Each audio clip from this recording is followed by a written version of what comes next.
Assalamualaikum. Assalamualaikum warahmatullahi wabarakatuh.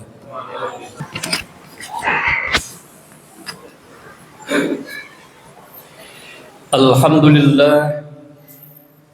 Alhamdulillahilladzi amarna an nusliha ma'ishatana linal ridha was sa'adah wa naquma bil wajibati fi ibadatihi wa taqwah.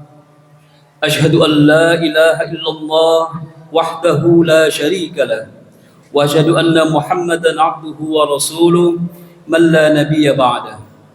Allahumma salli wa sallim ala asyrafil anbiya'i wal mursalin wa ala alihi wa ashabihi ajma'in. Amma ba'du fa ya ayyuhal muslimun usikum wa nafsi bitaqwallah faqad fazal muttaqun. قال الله تعالى في كتابه الكريم أعوذ بالله من الشيطان الرجيم بسم الله الرحمن الرحيم يا أيها الذين آمنوا اتقوا الله حق تقاته ولا تموتن إلا وأنتم مسلمون. Ma'asyiral muslimin yang dimuliakan Allah Subhanahu wa taala, marilah kita senantiasa meningkatkan ketakwaan kita kepada Allah dengan sebenar-benarnya takwa. Takwa yang mengajak kita untuk menjalankan semua perintah Allah dan menjauhkan semua larangannya. Takwa yang memelihara kita dalam setiap langkah. Takwa yang mengiringi lisan, pikiran dan perbuatan. Karena sesungguhnya hanya dengan takwa hidup kita akan diberkahi, akhir kita dimuliakan dan hisab kita diringankan.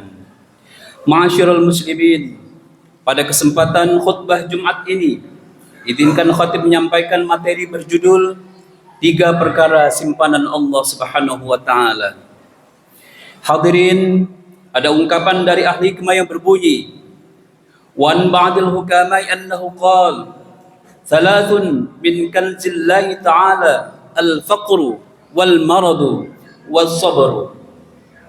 Sebagian ahli hikmah meriwayatkan bahwa 3 perkara yang merupakan bagian dari simpanan atau harta tersembunyi Allah Subhanahu wa taala adalah kefakiran, sakit dan sabar. Kalimat tersebut adalah kutipan hikmah dari sebagian al-hikmah atau al-hukama dan maknanya mengandung pelajaran spiritual yang sangat mendalam. Frasa kanzullahi ta'ala secara harfiah berarti harta simpanan Allah. Dalam konteks ini, bukan berarti simpanan secara materi, melainkan karunia tersembunyi yang nilainya tidak langsung tampak, namun sangat berharga bagi orang-orang yang memahami hikmahnya. Berikut saya akan menjelaskan 3 hal tersebut. Yang pertama adalah al-faqru atau kefakiran. Bagi sebagian orang, kefakiran dianggap musibah.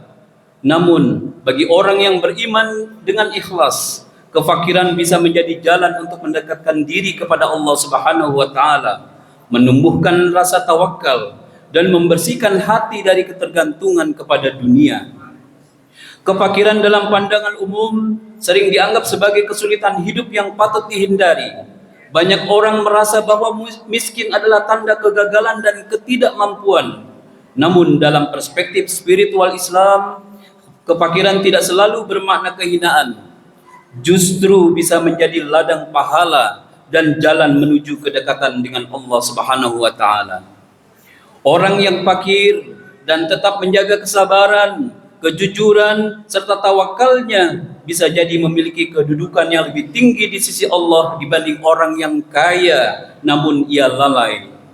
Dalam sebuah hadis Rasulullah SAW bersabda, "Aku melihat surga, maka kebanyakan penghuninya adalah orang-orang miskin." Hadis riwayat Bukhari dan Muslim. Kefakiran juga menjadi sarana latihan jiwa dalam menumbuhkan sikap qanaah atau merasa cukup. Tawakal bergantung sepenuhnya kepada Allah, serta zuhud tidak bergantung kepada dunia. Orang yang fakir dengan iman yang kuat akan lebih menyadari bahwa rezeki sejati bukan hanya materi, melainkan ketenangan hati, keteguhan iman, dan keberkahan dalam hidup. Ia tidak iri terhadap kenikmatan duniawi orang lain, karena hatinya dipenuhi harapan akan balasan Allah yang jauh lebih besar di akhirat.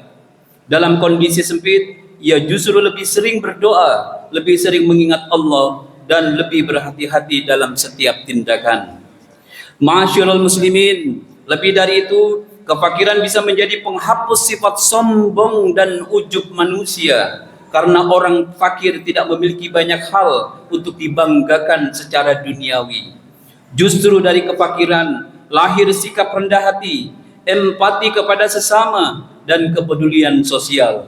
Ia memahami arti perjuangan, kesabaran, dan kerja keras, sehingga lebih mudah untuk merasa dekat dengan orang lain yang senasib. Inilah mengapa sebagian ulama menyebut kefakiran sebagai kanzullah atau simpanan harta Allah. Karena di dalamnya terkandung pelajaran dan nilai-nilai spiritual yang tinggi jika disikapi dengan iman dan ilmu. Ma'asyiral muslimin, yang kedua adalah al-marad atau penyakit. Penyakit bisa menjadi sarana penghapus dosa, pengingat akan kelemahan diri, dan pendorong untuk lebih banyak berdoa dan mendekatkan diri kepada Allah Subhanahu wa taala. Dalam hadis disebutkan bahwa tidaklah seorang mukmin tertimpa sakit melainkan Allah akan menggugurkan dosa-dosanya. Ma'asyiral muslimin, penyakit meskipun secara lahiriah terasa berat dan menyakitkan, dalam pandangan iman adalah rahmat tersembunyi yang bisa menjadi jalan penghapus dosa dan pembersihan jiwa.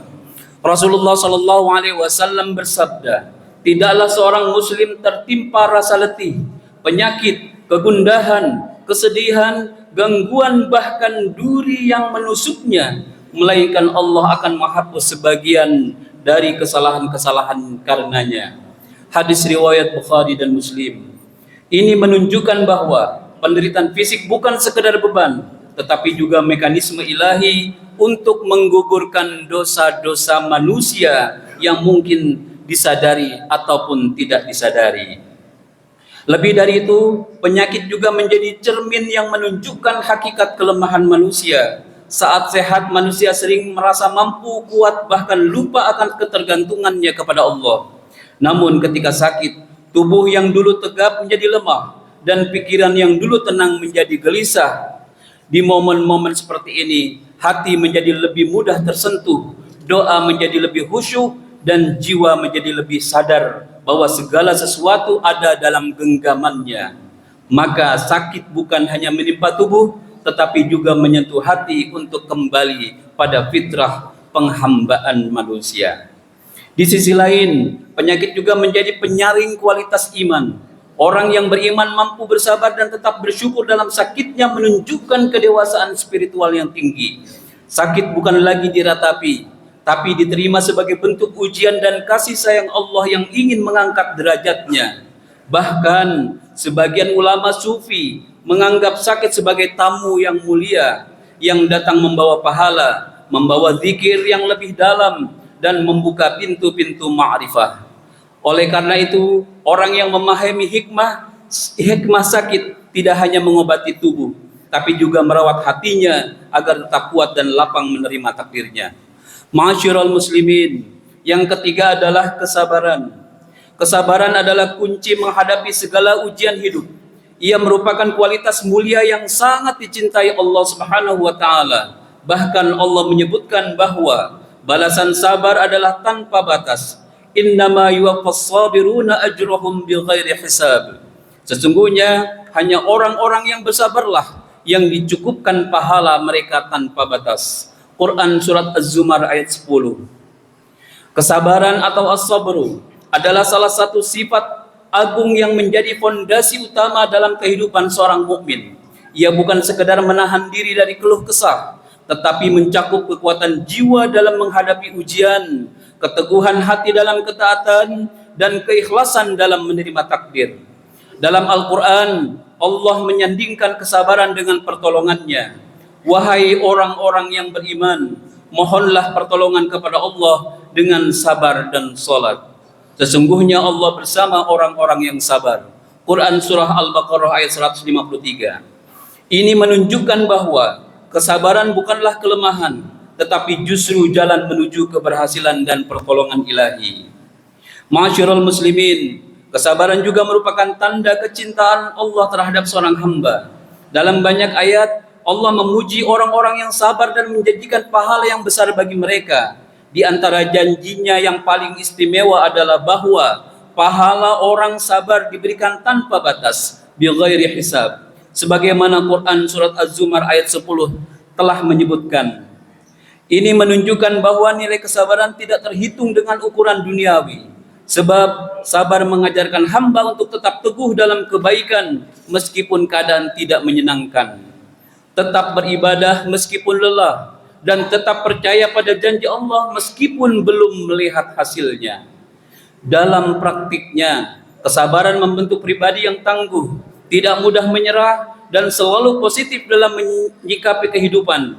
Ia mampu menahan marah ketika disakiti, menahan diri dari maksiat ketika tergoda, dan tetap bertahan ketika diuji.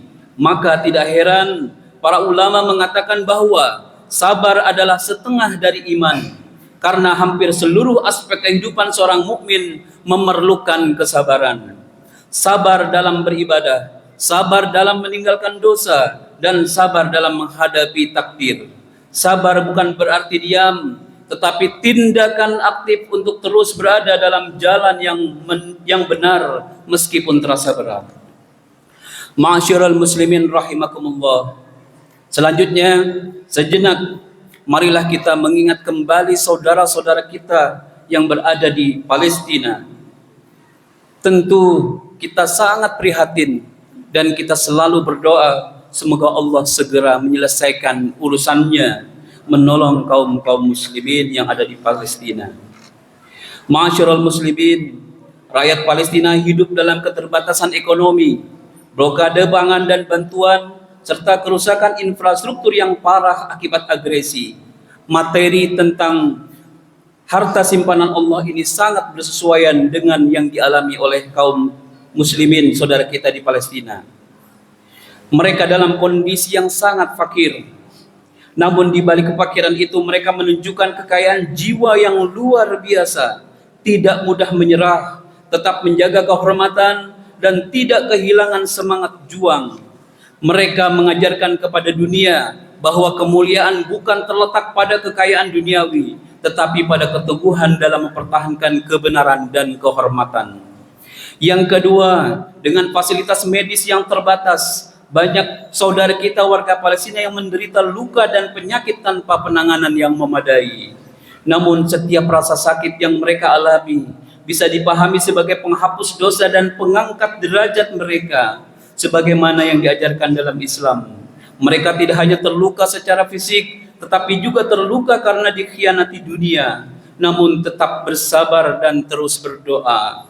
Dalam penderitaan mereka justru tampak cahaya keteguhan dan pengharapan kepada Allah.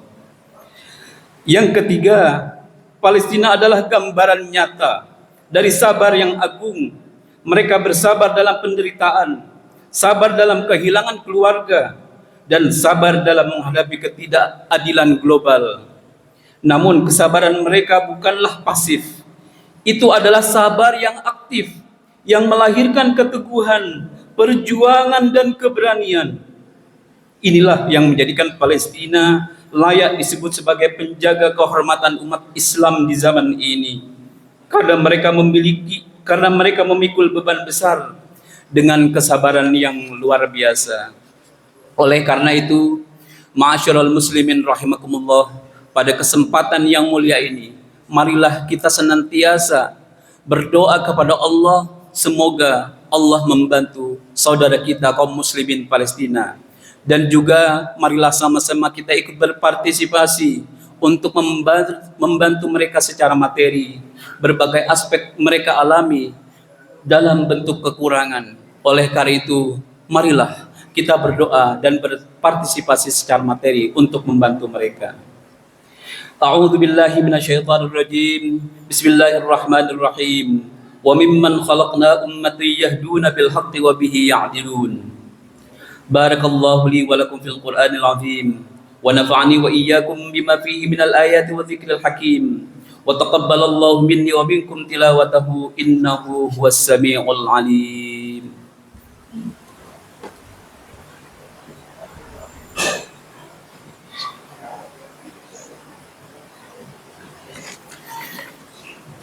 الحمد لله الحمد لله الذي أنعمنا بنعمة الإيمان والإسلام، والصلاة والسلام على سيدنا محمد خير الأنام وعلى آله وأصحابه الكرام. أشهد أن لا إله إلا الله الملك القدوس السلام، وأشهد أن سيدنا وحبيبنا محمدا عبده ورسوله صاحب الشرف والاحترام. أما بعد فيا أيها الناس، أوصيكم ونفسي بتقوى الله فقد فاز المتقون. فقال الله تعالى: إن الله وملائكته يصلون على النبي يا أيها الذين آمنوا صلوا عليه وسلموا تسليما.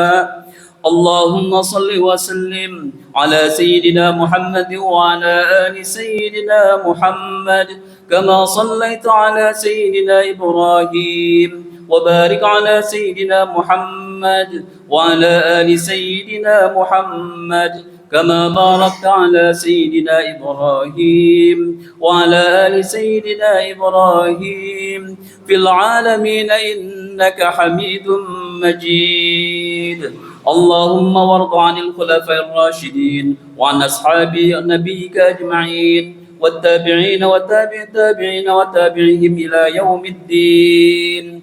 اللهم اغفر للمسلمين والمسلمات والمؤمنين والمؤمنات. اللهم ادفع عنا البلاء والوباء والطاعون والأمراض والفتن ما لا يدفعه غيرك عن بلدنا هذا إندونيسيا خاصة، وعن سائر البلاد المسلمين عامة، خصوصا إلى بلاد فلسطين يا الله يا رب العالمين. ربنا آتنا في الدنيا حسنة وفي الآخرة حسنة وقنا عذاب النار. عباد الله، إن الله يأمر بالعدل والإحسان وإيتاء ذي القربى وينهى والفحشاء والمنكر يعظكم لعلكم تذكرون.